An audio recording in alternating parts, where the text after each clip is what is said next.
Merry Christmas po mga insan. Welcome once again sa isa na namang episode ng ating channel na Buhay Pinoy sa Abroad. Andito tayo sa Vlogmas ngayong December kung saan pangarap ko na makapag-upload man lang ng kahit isang video, ng kahit isang episode sa araw-araw. Okay, so sa episode natin ngayon, ang focus natin ay tungkol sa Sunday self-care rituals, recharge and reset for the week ahead. So, Sunday self-care. Meron ba kayo nito? Kasi 'di ba yung natin, naging karaniwan na sa mga workers, lalong-lalo na ang pahinga nila ay Saturdays and Sundays. So, ang iba nga, Sunday lang talaga. O, ang iba naman, may day off. Iba-iba yung day off. Kung minsan, ang day off nila ay Lunes, kung minsan, Miyerkules, kung minsan, Biyernes. So, siguro, i-apply na lang natin to, depende sa pangangailangan mo, di ba? But at least there should be one day in a week na nakafocus ka para sa sarili mo. So, may self-care rituals ka para ma-recharge ka. Kung nagagawa nyo na to, congratulations. Iwan naman kayo ng iba pang recommendations sa sa comment box natin para mas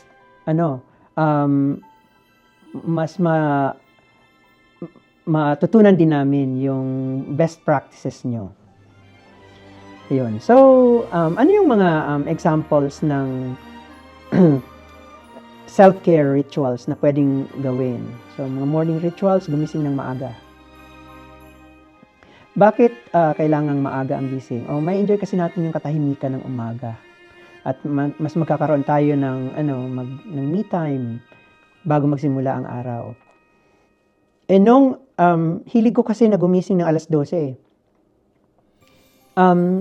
Pero kung nasa isang malaking pamilya ka, tapos gumigising ka ng alas 12, malamang sa malamang, ang panggising sa'yo ng nanay mo ay sigaw na, di ba? Kasi na-skip mo na yung breakfast, mas-skip mo pa yung lunch. So, kailangan ka ng sigawan na gumising ka na, di ba? So, sabi ng mga psychologists, mas effective na ang isang tao ay gumising ng mas maaga para mas ma-enjoy niya yung katahimikan. Pwede kang maglakad-lakad na ikaw pa lang ang naglalakad. So, meron kang me time. Punta ka sa likod bahay, sa duyan, kung meron kayong duyan, mag-allocate ka ng me time. Habang nagkakape ka, punuin mo ng kape yung isang pinakamalaking mug para matagal na kapehan yan. Diba?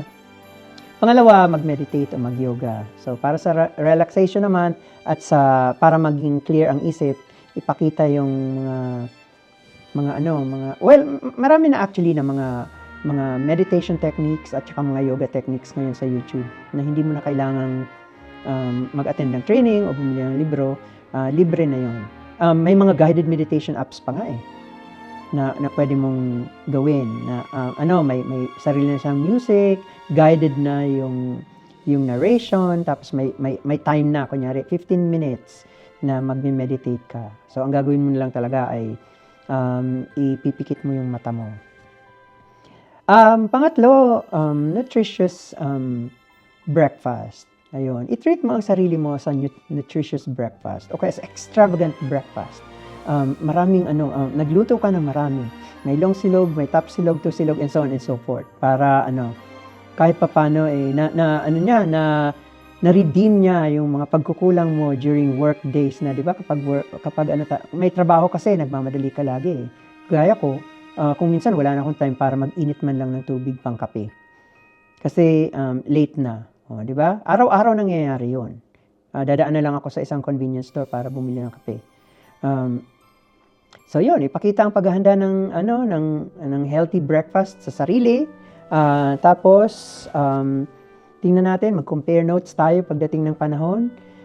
May mga tao din naman na nare-relax sila na habang nagbabasa ng libro. So kung isa kayo doon, magandang magbasa ng libro o makinig ng podcast. Maglaan ng oras para sa pagbabasa o pakikinig ng mga nakaka-inspire na content. Ang pakinggan mo lang yung mga content na gusto mo. Ako, alam nyo ba, bizarre ang interest ko. Kung hindi nyo ako kilala na tao, ang pang-relax ko po ay ang pakikinig ng mga horror stories. Ayun, mga horror narrations.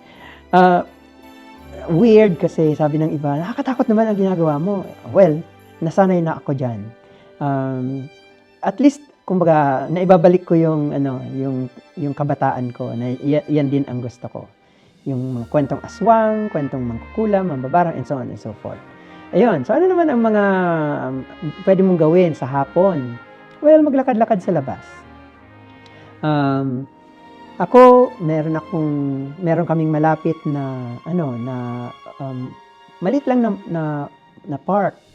Pond actually siya, man-made pond na pwede naming lakad-lakaran. Parang 0.7 mile ang isang ikot. So, pag nakatatlo ka doon or apat, solved na, di ba? So, pwede ka nang mariredeem mo na yung sarili mo pag nagawa mo yan. Nakapaglakad ka na, nakapaglanghap ka pa ng sariwang hangin, may mga naka-hi hello ka pa.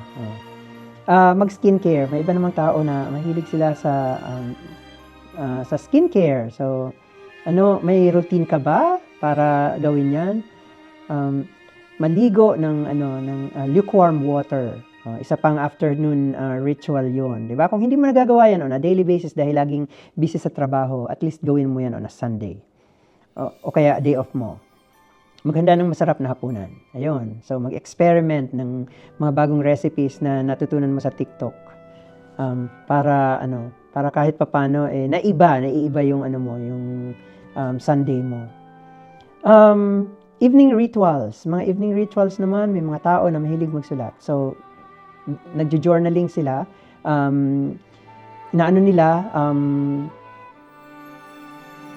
para mai-express nila yung gratitude nila, sinusulat nila yung mga reflection nila at yung mga plano nilang gawin pagdating ng panahon. Pangalawa, magbasa ng libro rin at manood ng mga relaxing movie. Ako, ang relaxing movie para sa akin ay mga K-drama. Ayun. Wala nang ibang magpaparelax sa akin kundi yung umiikot ang mata ko sa mga subtitles. Matulog ng maaga. Ayun. Matulog din ng maaga. Nagising ka ng maaga pero matutulog ka rin ng maaga. Sabi ng mga doktor, we need an average of 8 hours na sleep. Kung minsan nga depende sa edad eh. Kung mas matanda ka yata, mas may edad, mas mahaba na dapat yung oras. Mga tips lang, mga konting tips lang. Una, maglaan tayo ng oras para sa sarili kahit gaano ka busy, di ba?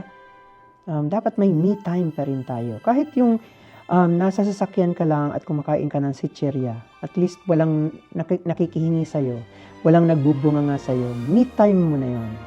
Maging flexible, mag-adjust ng self-care routine ayon sa mga needs. Kagaya nga ng nasabi ko, kung ang Sunday ay hindi feasible para sa iyo dahil hindi mo naman day off yan, doon ka maggumawa ng self-care routine sa day off mo. Makinig ka sa katawan mo. At gawin mo yung mga bagay na pwedeng magpasaya sa iyo, 'di ba? Kasi you have to listen to your system kung ano ang gut feel mo. Ano yung talagang gusto mo. Ako, guys, kahit ako diabetic naman talaga kasi ako ever since. Matagal na. There was a time na in the middle of winter, naglalakad ako sa parke, pero kumakain ako ng ice cream. Di ba weird? Pero yan ang gut feel ko eh. Sino ang magsasabing mali ang ginawa ko? Kasi yun ang nakapagpasaya sa akin. Yun ang nakapagpa-relax sa akin. Hindi naman nangyayari on a daily basis, di ba? Abuso na yan sa katawan. Panghuli, maging consistent sa mga ginagawa nating self-care rituals. So, mag-allocate ng me time, magbasa, skincare, and so on and so forth. Manood ng TV, sana lagi tayong may time para sa panonood. So, yun, sana may nakuha kayong konting realizations dito sa episode natin ngayon about Sunday self-care rituals. Pwede natin i-apply ito sa bagong taon para kahit paano mabago ang buhay natin. Mabago yung routine, di ba? Mawala yung monotony ng buhay natin. Once again, maraming salamat po kung nakarating ka dito sa stage na to ng episode. And gusto ko rin i-promote ang iba ko pang social media channels. Present tayo sa YouTube, May Facebook page din tayo. Present tayo sa Instagram at saka sa TikTok. At pare-pareho ang pangalan ng social media channels ko. Buhay Pinoy sa Abroad. Perspective ito ng isang immigrant na Pilipino. Unfair kasi kung puro lang tungkol sa Pilipinas ang i-discuss ko, tapos hindi naman madalas akong umuwi ng Pilipinas. Diba? Nagbabalik bayan din once in a while, pero matagal. Kasi andito na yung buhay. Andito yung workplace. May nakaset na parameter sa workplace. Kaya hindi pwede ang puro bakasyon lang. Maraming salamat po. Sana andyan pa kayo sa mga susunod na episodes na ating Vlogmas.